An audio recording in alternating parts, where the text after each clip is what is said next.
जय श्री कृष्णा, राधे राधे। आप सभी का ब्रज दर्शन ब्लॉग्स में स्वागत करती हूँ। मित्रों, आज हम सुनेंगे माघ महात्म का तीसरा अध्याय, तो आप अंत तक बने रहिएगा और कथा का आनंद लीजिएगा। तीसरे अध्याय में महात्मा राज ने कहा कि हे ब्राह्मण, भृगु ऋषि ने मणि पर्वत पर विद्याधरों को क्या उपदेश दिया था, उन सबको जानने की मेरी बड़ी इच्छा है और कृपया करके आप मुझे सुनाइए।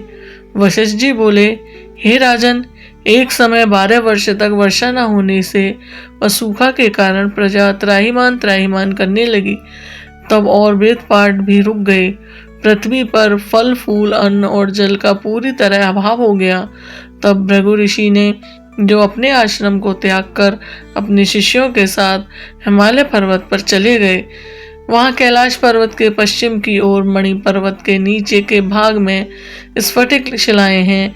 मध्य की शिलाएं नीलकंठ पक्षी के समान हैं। अपने एक ऐश्वर्य के कारण यह शुक्ल नीलकंठ की भांति शोभामान तथा उसके नीचे स्वर्ग मेखला थी। इस छवि के कारण वह पीताम्बरधारी कृष्ण की तरह शोभित होता था।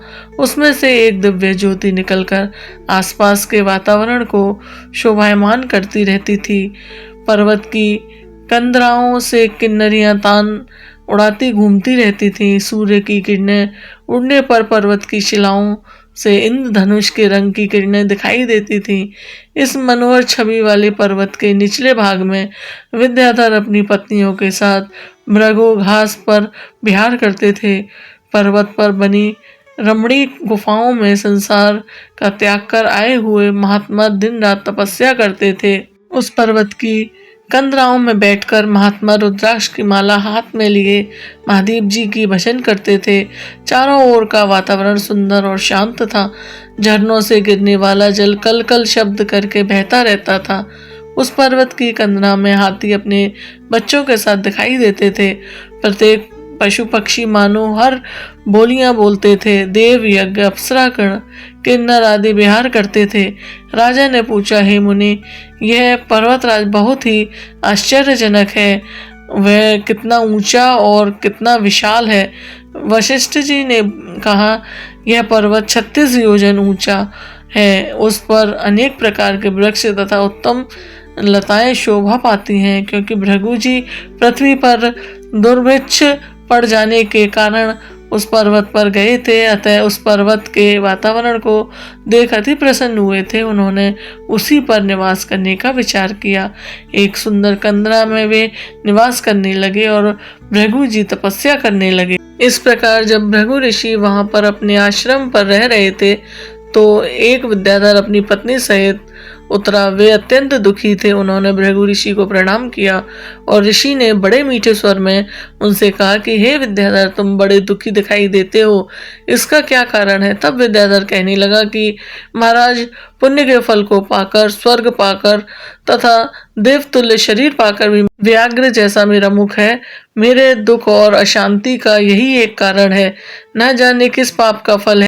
मेरे दूसरे चित्त की व्याकुलता का भी कारण सुनिए। मेरी पत्नी अति रूपवती, मीठा वचन बोलने वाली, नाचने और गाने की कला में अति प्रवीण, शुद्ध चित्त वाली, 7 सुरों वाली, वीणा बजाने वाली, जिसने अपने कंठ से गाकर नारद जी को प्रसन्न किया, नाना स्वरों के नाद से वीणा बजाकर कुबेर को प्रसन्न किया, अनेक प्रकार से नाच ताल से शिवजी महाराज भी अति प्रसन्न और रोमांचित हुए।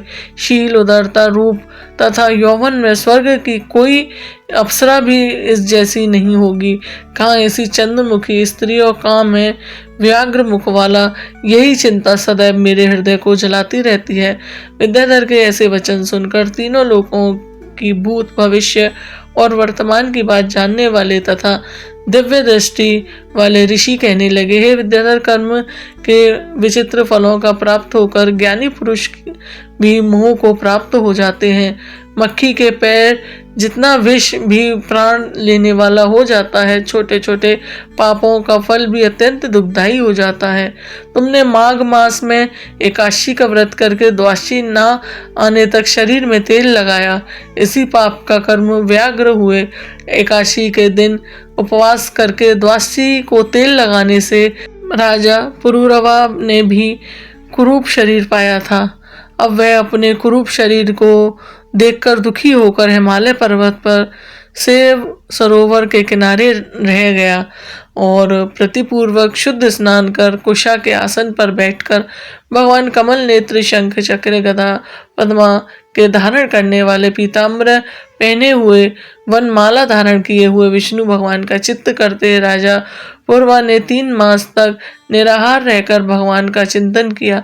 इस प्रकार 7 जन्मों में प्रसन्न होने वाले भगवान राजा के 3 महीने के तपस्या से ही अति प्रसन्न हो गए और माघ की शुक्ल पक्ष की एकादशी को प्रसन्न होकर भगवान श्री हरि ने अपने शंख के जल से राजा को पवित्र किया।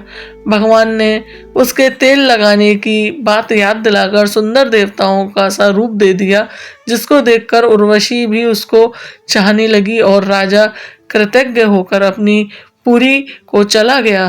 भृगु ऋषि कहने लगे कि हे विद्याधर, इसलिए तुम क्यों दुखी हो? यदि तुम अपना यह राक्षसी रूप छोड़ना चाहते हो तो मेरा कहना मानकर जल्दी ही पापों को नष्ट करने वाली हेमकूट नदी में माघ में स्नान करो, जहाँ पर ऋषि सिद्ध देवता निवास करते हैं। जब मैं इसकी विधि बतलाता हूँ, तुम्हारे भाग्य से माघ मास आज से 5वें दिन ही आने वाला है। पौष शुक्ल एकादशी से इस व्रत को आरंभ करो। भूमि पर सोना, जितेंद्रिय रहकर दिन में 3 समय स्नान करके महीना भर निराहार रहो। सब भोगों को त्याग कर तीनों समय भगवान विष्णु का पूजन करो। जब तुम द्वादशी को शिवजी स्त्रोत और मंत्रों से पूजन करोगे तो तुम्हारा मुख देखकर सभी चकित रह जाएंगे और तुम अपनी पत्नी के साथ सुखपूर्वक क्रीड़ा करोगे। माघ मास के प्रभाव को जानकर सदा माघ स्नान करो। पाप दरिद्रता से बचने के लिए मनुष्यों को सदा यत्न से माघ मास का स्नान करना चाहिए।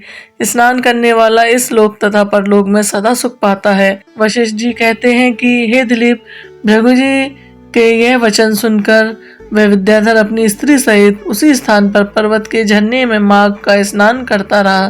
फिर उसके प्रभाव से उसका मुख देव सदृश हो गया और वह मणिग्रीव पर्वत पर आनंद से रहने लगा। भृगु जी भी नियम की समाप्ति पर शिष्यों सहित इवा नदी के तट पर आ गए। तो मित्रों, इस प्रकार आपने माघ महात्म का 3रा अध्याय सुना। तो आगे के और अध्याय सुनने के लिए चैनल पे नए आए हैं तो चैनल ब्रजदर्शन ब्लॉग्स को सब्सक्राइब जरूर करें। माघ महात्म की कथाएं अपने परिवारजनों के साथ साझा करें। जय श्री हरि।